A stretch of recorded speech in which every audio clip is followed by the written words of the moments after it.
استوعب بالمستقيم على التسبيح من تمام الصلاة.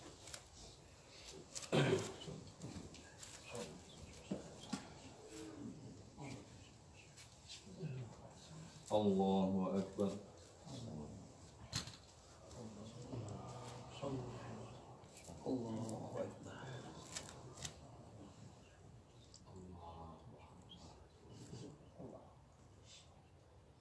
بسم الله الرحمن الرحيم. الحمد لله رب العالمين الرحمن الرحيم مالك يوم الدين إياك نعبد وإياك نستعين اهدنا الصراط المستقيم صراط الذين أنعمت عليهم غير المغضوب عليهم ولا الضالين.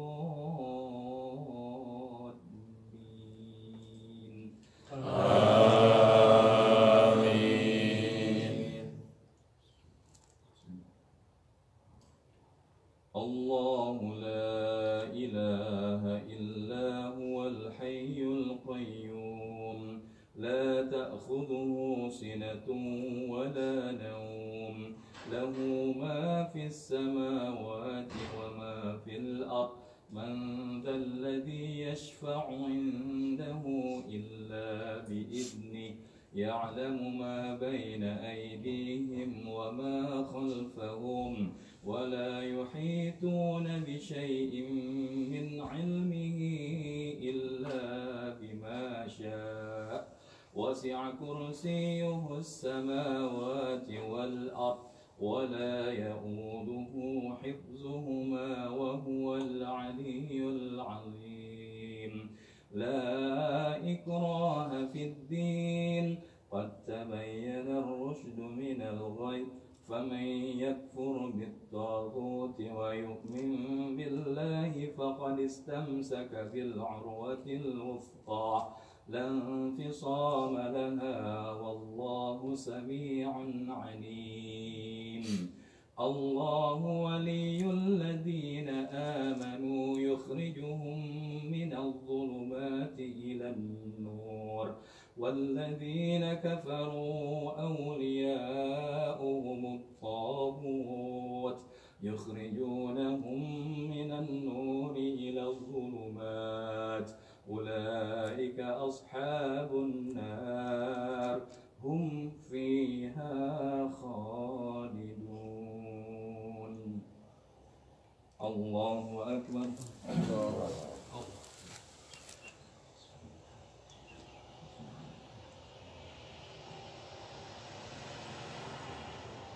سمع الله لمن حمده.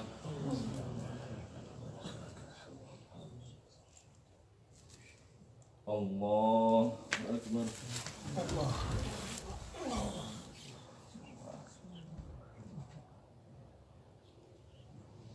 الله أكبر. الله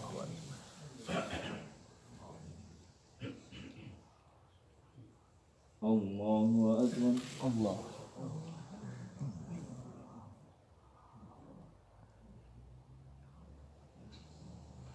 الله أكبر. بسم الله الرحمن الرحيم. الحمد لله رب العالمين الرحمن الرحيم مالك يوم الدين إياك نعبد وإياك نستعين اهدنا الصراط المستقيم صراط الذين أنعمت عليهم غير المغضوب عليهم ولا الضالين.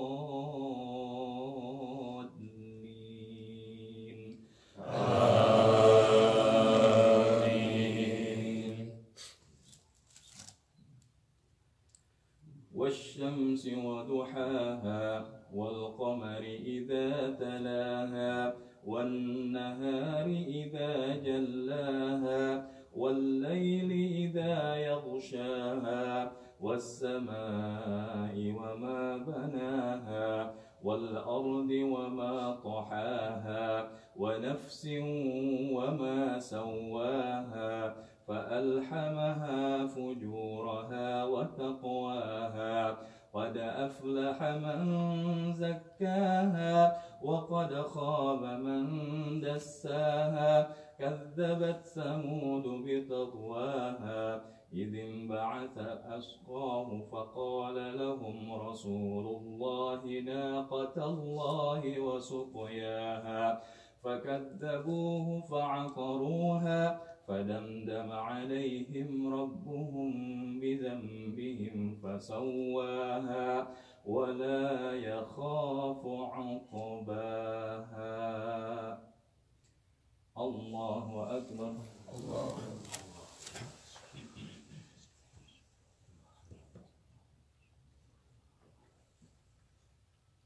سمع الله لمن حمده.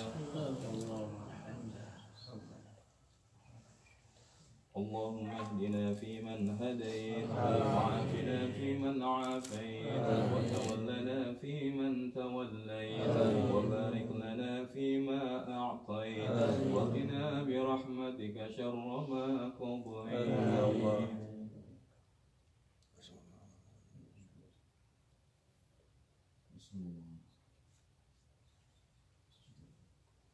الله أكبر.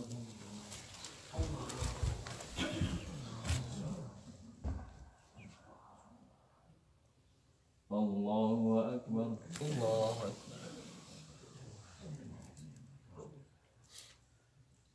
الله أكبر. الله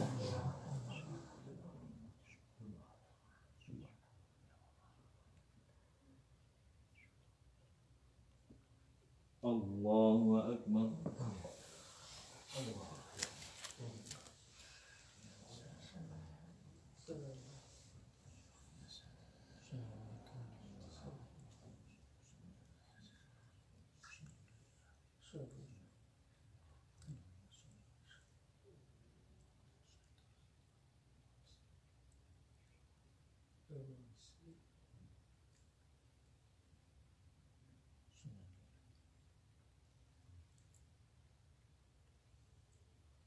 السلام عليكم ورحمة الله.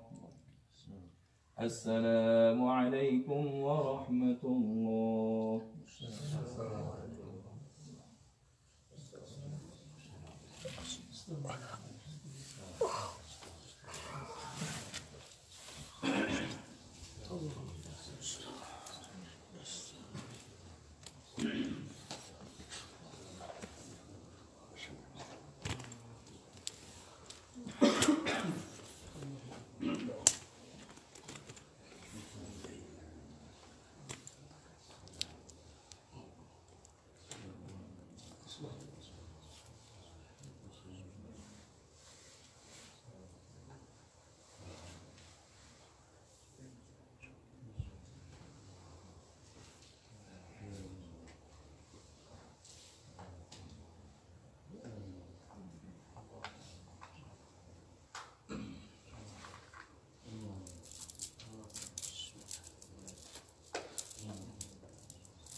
Bismillahirrahmanirrahim. Assalamualaikum warahmatullahi wabarakatuh. Waalaikumsalam. Alhamdulillahirabbil alamin. Hadana lihada wa ma kunna linahtadiya laula an hadana Allah. Asyhadu an la ilaha illallah al-malikul haqqul mubin wa asyhadu anna Muhammadan abduhu wa rasuluhu la nabiyya wa la rasula ba'da. Allahumma salli ala sayyidina Muhammad sallallahu alaihi wasallam wa ala alihi wa ashabihi ajma'in, amma ba'd. Asbahna ala fitratil Islam wa kalimatil ikhlas wa ala dini nabiyyina Muhammadin sallallahu alaihi wasallam wa ala millati abina Ibrahim hanifa wa ma kana minal musyrikin. Rabbi shrah li sadri wa yassir li amri wahlul 'uqdatam min lisani yafqahu qawli. Fadilatul Qarmun, Bapak-bapak jamaah salat subuh Masjid At-Tahir yang insyaallah diberkahi dan dirahmati Allah Subhanahu wa taala. Alhamdulillah, selalu kita panjatkan puji serta syukur kita kehadirat Allah Subhanahu wa taala yang telah memberikan kita beraneka ragam nikmat. Sehingga dengannya kita mampu menghadapi cobaan-cobaan dan ujian yang Allah berikan sebagai bukti dan tanda dari keimanan kita kepada Allah Subhanahu wa taala. Sebagaimana termaktub di dalam surah Al-Ankabut ayat yang kedua, Allah Subhanahu wa taala berfirman, A'udzubillahi minasyaitonir rajim. Bismillahirrahmanirrahim. Ahasiban nas ayyutraku ayyaqulu amanna wa hum la yuftanun. Apakah kalian manusia mengira telah mengatakan beriman kepada Allah sementara belum datang ujian bagi kalian? Maka oleh karena itu hidup kita itu akan senantiasa berada di dalam lingkaran ujian dari hari ke hari, dari waktu ke waktu, dari bulan ke bulan, bahkan juga di setiap desahan nafas kehidupan kita. Oleh karenanya tentu mereka orang-orang yang berhasil melewati ujian inilah yang kelak akan mendapatkan kebaikan di sisi Allah Subhanahu wa taala. Salawat dan salam semoga tercurah kepada Nabi kita Muhammad sallallahu alaihi wasallam beserta dengan segenap para sahabat, keluarga, dan mudah-mudahan sampai kepada kita umatnya yang istiqamah dalam mengamalkan sunnah beliau hingga akhir hayat kita nanti. Wa ba'd, ma'asyiral hadirun rahimakumullah. Kita akan melanjutkan kembali terkait dengan bagaimana pantulan perilaku dan akhlak daripada seorang hamba Allah yang beriman berdasarkan makra surah Al-Anfal ayat yang kedua sampai dengan ayat yang keempat. Dan alhamdulillah untuk rangkaian ayat yang kedua telah selesai kita laksanakan. Sekedar kita mereview daripada pertemuan sebelumnya, ada 3 bagian yang Allah sebutkan di dalam ayat yang kedua suratul Anfal. Di antara ciri orang yang beriman adalah wajilat qulubuhum atau wajalat qulubuhum, wajalal qalb, memiliki hati yang bergetar di saat berzikir atau mengingat Allah Subhanahu wa taala. Yang kedua adalah bertambah keimanannya, zadathum imana, tatkala mereka membaca ayat-ayat Allah Subhanahu wa taala. Dan yang ketiga adalah wa ala rabbihim yatawakkalun, hanya kepada Allah Subhanahu wa taala hamba-hamba Allah yang beriman itu bertawakal. Maka kita selanjutnya akan memasuki ayat yang berikutnya, ayat yang ketiga. Bagaimana Allah Subhanahu wa taala juga menyebutkan bahwa pantulan daripada perilaku hamba Allah yang beriman dengan sebenar-benarnya adalah alladzina yuqimunas shalah wa mimma razaqnahum yunfiqun, yaitu mereka orang-orang yang mendirikan salat dan yang menafkahkan sebagian daripada rezeki yang kami berikan kepada mereka. Maka di sini yang ingin kita perdalam terkait dengan poin yang keempat, mendirikan salat tidak lepas daripada apa yang disebut dengan preparation before salah, action one salah, and then kemudian bagaimana action after salah atau impact after salah. Maka kaitan dengan preparation before salah, maka salah satunya adalah ketika kita memaknai persiapan kita dengan sebenar-benarnya. Selain daripada masuknya waktu menyegerakan hadir ke masjid adalah bagaimana kita menyempurnakan wudhu kita. Dan asar kemarin kita sudah membahas satu bagian tentang apa saja yang menjadi keutamaan-keutamaan di dalam aktivitas wudhu yang kita lakukan. Karena sesungguhnya dengan wudhu, resum dari sore kemarin yang kita sampaikan, dosa-dosa akan keluar dari anggota badan seiring dengan aktivitas wudhu yang kita lakukan. Bahkan ini akan mengangkat derajat hamba Allah di sisi Allah Subhanahu wa taala, dan insya Allah akan menjadi sebab dimasukkannya ke dalam surganya Allah Subhanahu wa taala.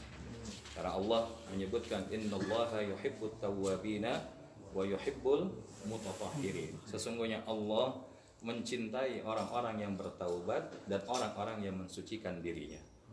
Bahkan menariknya, ada seorang sahabat yang bernama Bilal ibn Rabah radhiyallahu anhu. Ketika Bilal ibn Rabah dipanggil oleh Nabi sallallahu alaihi wasallam setelah Nabi melaksanakan rangkaian Isra wal Mi'raj yang telah Allah berlakukan atas dirinya.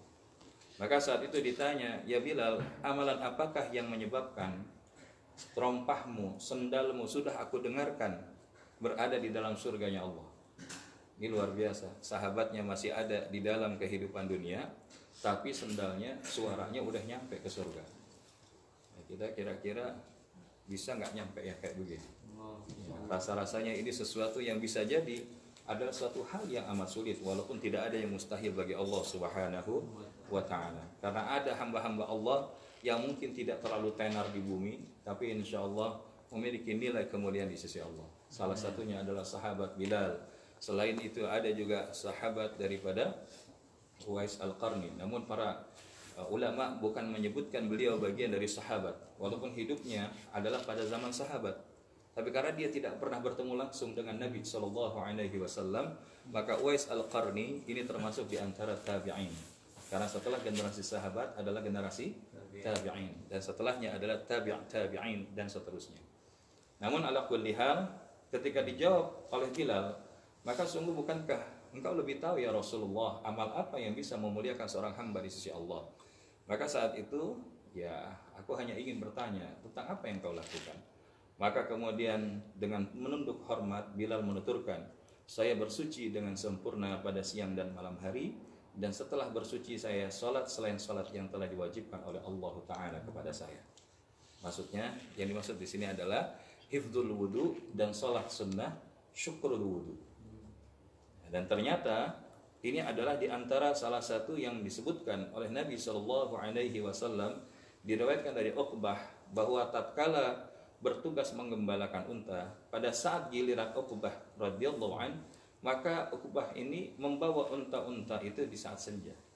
Lalu melihat Rasul SAW sedang berdiri sambil menyampaikan dakwahnya, nasihatnya kepada manusia, dan aku pun mendengarkan daripada hadis Nabi SAW, di mana kemudian Nabi mengingatkan, ma min muslimin yatawadda'u fayuhsinu wudu'ahu thumma yaqumu fayusalli rak'ataini muqbilun 'alaihima biqalbihi wa wajhihi illa wajabat lahul jannah. Tidak ada seorang muslim pun yang berwudu dan kemudian memperbagus wudunya, kemudian dia berdiri untuk mengerjakan sholat 2 rakaat atau yang disebut dengan sholat sunnah wudu, yang hati dan wajahnya dihadapkan untuk kedua rakaat itu, kecuali wajib baginya surganya Allah Subhanahu wa ta'ala. Maka ini adalah mendorong daripada Uqbah radhiyallahu anhu saat itu mengatakan, alangkah bagusnya hal itu. Namun kemudian ada seseorang yang berada di hadapan Uqbah mengatakan, yang sebelumnya ada lagi yang lebih bagus, kan begitu. Nabi SAW ketika memotivasi para sahabat itu luar biasa. Ada sahabat yang dia memang ketika datang kepada Nabi, ya Rasulullah, berikanlah nasihat kepadaku. Maka Rasulullah menjawab, la taghdab, jangan marah. Lalu apa lagi ya Rasulullah? La taghdab, jangan marah. Lalu apa lagi ya Rasulullah? La taghdab, jangan marah. Maka menarik, kenapa? Karena Rasulullah tahu yang karakter sahabat nanya ini tipikalnya temperamen. Makanya nasihatnya diberikan sesuai dari apa yang bisa membuat dia jadi lebih baik. Ada lagi sahabat yang kemudian berada di belakang Nabi SAW saat kemudian dia berada di dalam perjalanan bersama Nabi. Ya, tatkala itu Abdullah bin Abbas mengatakan bagaimana Rasul SAW bersabda kepadanya, ya gulam atau wahai anak muda, ihfadillah yahfadka. Jagalah Allah, niscaya Allah akan menjaga. Dan ini menarik, kenapa? Karena sekali Nabi ketika berhadapan dengan anak muda, bahasanya juga bahasa anak muda. Bahasa kita kalau sekarang, kalau dakwahnya sama generasi milenial, ya bahasanya bahasa milenial, bahasa zaman now. Tapi kalau bersama dengan zaman kolonial, ya bahasanya juga zaman kolonial. Tapi insya Allah paling di sini kelihatan wajah-wajahnya milenial.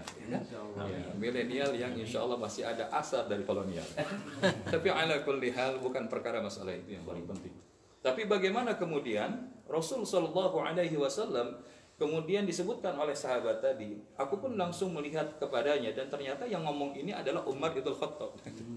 Jadi para sahabat itu masya Allah kalau dengerin sesuatu dari Nabi, maka mereka terima dan kemudian mereka pegang itu kuat-kuat. Dan kemudian Umar berkata kepadaku, sungguh aku melihatmu baru saja datang dan kamu tidak mendengar apa yang dikatakan sebelumnya oleh Nabi SAW. Jadi ini Uqbah yang datang terlambat aja dapat kayak begitu senang. Tapi sahabat-sahabat lain yang udah datang lebih dulu mengatakan ada lagi yang lebih bagus sebelum dari apa yang kau dengar di ujung tadi. Apa yang disebutkan daripada Nabi SAW tadi, maka ini hadisnya adalah merupakan hadis yang diriwayatkan dari Imam Muslim. Ma minkum min ahadin yatawaddau fayablughu aw fayasbaghul wudu'a thumma yaqul. Tidak ada seorang pun dari kalian yang berwudu dan menyempurnakan wudunya. Kemudian dia mengucapkan apa yang biasa kita baca setelah berwudu? Asyhadu an la ilaha illallah wahdahu la syarikalah wa asyhadu anna Muhammadan abdullahi wa rasuluh illa futihat lahu abwabul jannatu thamaniyah yadkhulu min ayyiha sya'a. Maka kemudian seseorang itu setelah mengucapkan atau setelah berwudu menyebutkan, aku bersaksi bahwa tiada Tuhan selain Allah, Tuhan yang esa dan tidak ada sekutu baginya, dan aku bersaksi bahwa Muhammad SAW adalah hamba Allah dan utusannya, kecuali dibukakan untuknya pintu-pintu surga yang berjumlah 8, kemudian ia akan masuk dari mana yang ia suka. Atau kama qala Nabi SAW, rawahu Muslim. Kira-kira kalau kita diberikan kebebasan milih pintu surga, senang aja apa senang banget? Senang banget. Kita baru ngelihat surga aja udah bengong 40 tahun ya. Apalagi kalau dihamparin sama Allah Subhanahu wa taala, bebas mau masuk dari pintu aja, mana aja. Dan ini adalah salah satu kemuliaan yang Allah berikan kepada mereka yang senantiasa mensucikan dirinya.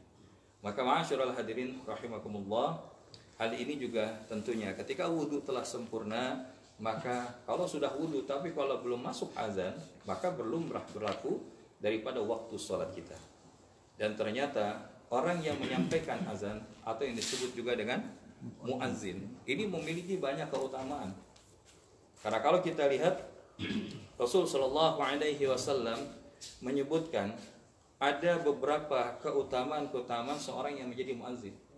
Dan alhamdulillah kalau kita lihat di At-Tahir, di KJRI berebut tuh yang mau jadi muazzin ya. Bahkan tadi malam saking berebutnya sampai ke bolak-balik ya. Hayya 'alal falah, hayya 'alas shalah ya kan.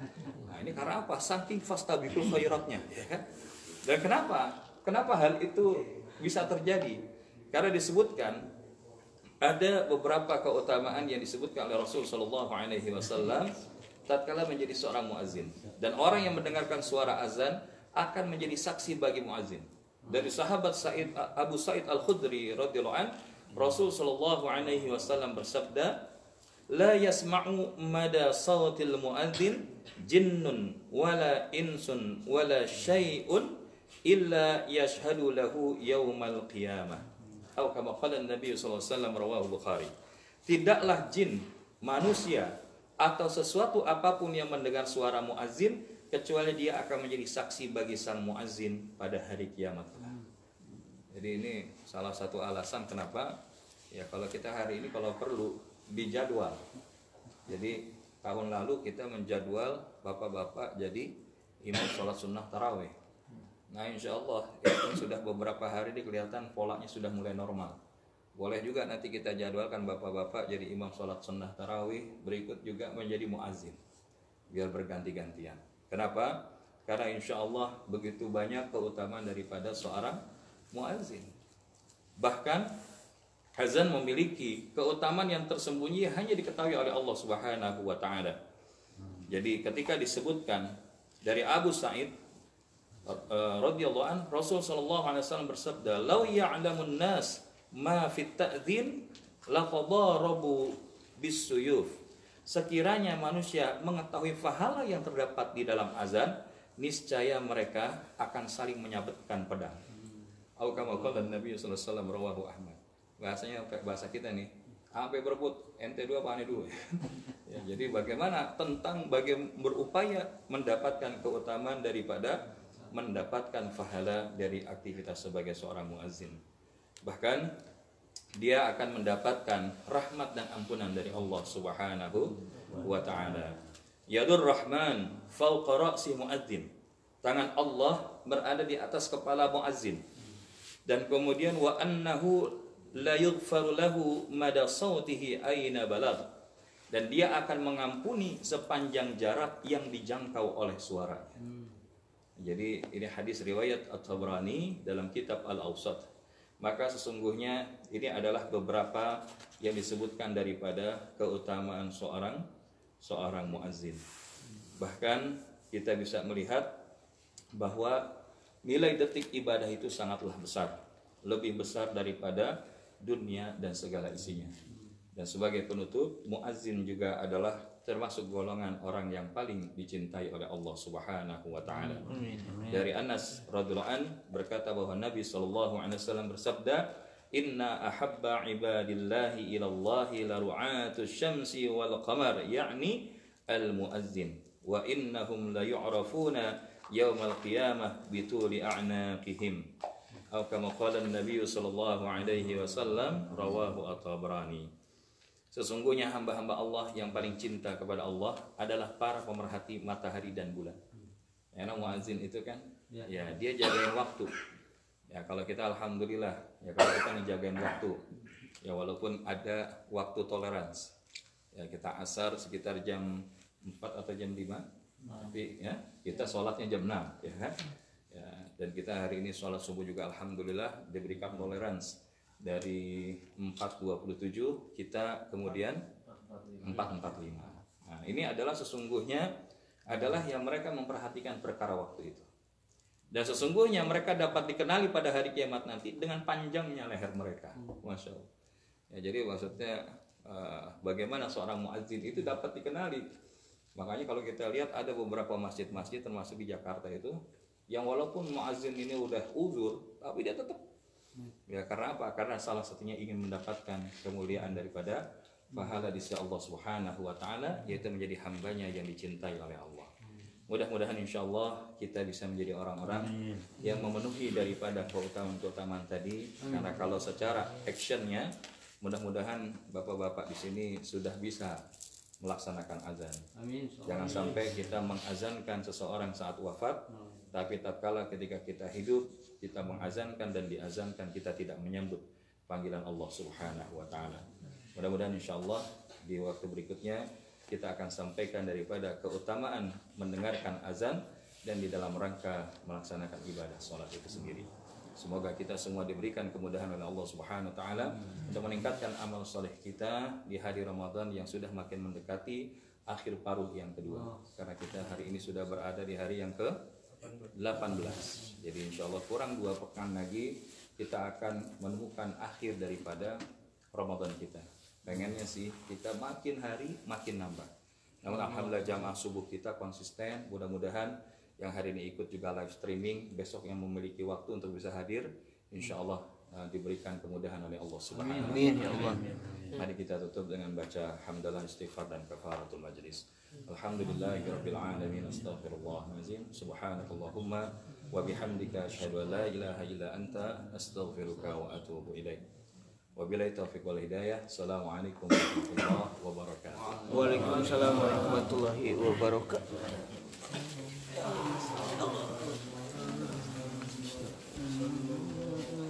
Ya, semoga bermanfaat. Temu lagi setiap subuh dari Los Angeles, California, Masjid At-Tahir. Assalamualaikum warahmatullahi wabarakatuh.